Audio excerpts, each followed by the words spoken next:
പ്രബോധന രംഗത്ത് പുത്തനുണർവുമായി ലൗദി ഖുർആൻ masters club അവതരിപ്പിക്കുന്നു രാത്രി സന്ദേശം.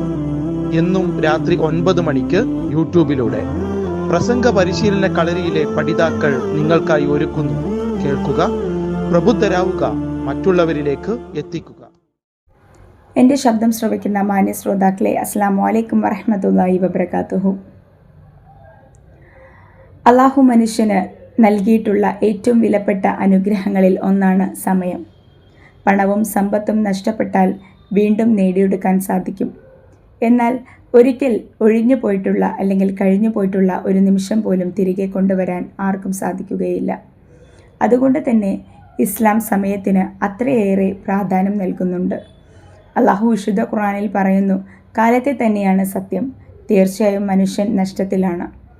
എന്നാൽ വിശ്വസിക്കുകയും സൽക്കർമ്മങ്ങൾ ചെയ്യുകയും സത്യം ഉപദേശിക്കുകയും ക്ഷമ ഉപദേശിക്കുകയും ചെയ്യുന്നവർ ഒഴികെ. സൂറത്തുൽ അസറിലാണ് ഇങ്ങനെ പറയുന്നത്. ഈ ചെറിയ സൂറത്ത് വലിയൊരു പാഠമാണ് നമ്മെ പഠിപ്പിക്കുന്നത്. സമയം ശരിയായി ഉപയോഗിക്കാത്തവർ നഷ്ടക്കാരാണ് എന്നുള്ളതാണ്. നബി സല്ലല്ലാഹു അലൈഹി വസല്ലം പറയുന്നു, ജനങ്ങളിൽ പലരും നഷ്ടപ്പെടുത്തിക്കൊണ്ടിരിക്കുന്ന 2 അനുഗ്രഹങ്ങളുണ്ട്, ആരോഗ്യവും ഒഴിവു സമയവും. മറ്റൊരു ഹദീസിൽ നബി സല്ലല്ലാഹു അലൈഹി വസല്ലം പറയുന്നു, 5 കാര്യങ്ങൾക്ക് മുമ്പ് 5 കാര്യങ്ങളുണ്ടെങ്കിൽ മനസ്സിലാക്കുക: വാർദ്ധക്യത്തിന് മുൻപുള്ള യൗവനം, രോഗത്തിന് മുൻപുള്ള ആരോഗ്യം, ദാരിദ്ര്യത്തിന് മുൻപുള്ള സമ്പത്ത്, തിരക്കിന് മുൻപുള്ള ഒഴിവു സമയം, മരണത്തിന് മുൻപുള്ള ജീവിതവും. പ്രിയ സഹോദരങ്ങളെ, ഇന്ന് നാം സമയം പാഴാക്കുന്നത് മൊബൈൽ ഫോണുകളിലും കളികളിലും അനാവശ്യ കാര്യങ്ങളിലുമാണ്.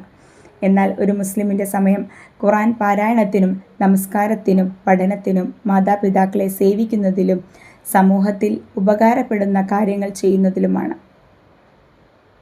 ഓരോ നമസ്കാര സമയവും സമയനിയന്ത്രണം നമ്മെ പഠിപ്പിക്കുന്നുണ്ട്. സമയത്ത് നമസ്കരിക്കുന്ന ഒരാൾ ജീവിതത്തിലെ മറ്റു കാര്യങ്ങളും സമയബന്ധിതമായി ചെയ്യാൻ പഠിക്കുന്നതാണ്. ഓർക്കുക, ഇന്ന് നമ്മുടെ കയ്യിലുള്ള ഏറ്റവും വലിയ സമ്പത്ത് സമയം തന്നെയാണ്. അതിനെ നന്മയിൽ ചിലവഴിച്ചാൽ അള്ളാഹുവിൻ്റെ പ്രീതി നമുക്ക് നേടാൻ സാധിക്കും. പാഴായാൽ അള്ളാഹുവിൻ്റെ മുന്നിൽ കണക്ക് നാം പറയേണ്ടി വരും. അള്ളാഹു ഓരോ നിമിഷവും ഇബാദത്തിലും നന്മയിലും ചിലവഴിക്കാൻ തൗഫീഖ് നൽകട്ടെ.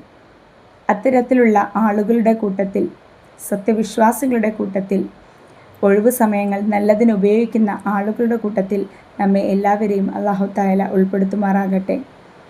നമ്മുടെ മക്കളെയും നമ്മുടെ കുടുംബങ്ങളെയും നമ്മുടെ മാതാപിതാക്കളെയും ഓർത്തുകൊണ്ട് നല്ല നല്ല കാര്യങ്ങൾ ഒഴിവു സമയങ്ങളിൽ നമുക്ക് മറ്റുള്ളവരോട് പറഞ്ഞു കൊടുക്കാനും നമ്മുടെ ജീവിതത്തിൽ അത് പ്രാവർത്തികമാക്കാനും അതുപോലെ തന്നെ ഇതുപോലെയുള്ള ഓരോ വേദികളിൽ പങ്കെടുക്കാനും പ്രസംഗിക്കാനും നമുക്കെല്ലാവർക്കും സാധിക്കട്ടെ എന്ന് പ്രാർത്ഥിച്ചുകൊണ്ട് ഒന്നുകൂടി ഓർമ്മിപ്പിക്കുകയാണ്, ഒഴിവു സമയം നല്ലതിന് വേണ്ടി മാത്രം ഉപയോഗിക്കുക. വീണ്ടും കഴിഞ്ഞു പോയാൽ നമുക്ക് ഒരിക്കലും തിരിച്ചെടുക്കാൻ കഴിയാത്തതാണ് ഒഴിവു സമയം എന്ന് ആത്മാർത്ഥമായി നിങ്ങളെ ഓർമ്മിപ്പിച്ചുകൊണ്ട് നിർത്തുന്നു. വാഖിറു ദഅ്വാനാ അനിൽ ഹംദുലില്ലാഹി റബ്ബിൽ ആലമീൻ. അസ്സലാമു അലൈക്കും വറഹ്മത്തുള്ളാഹി വബറകാതുഹു.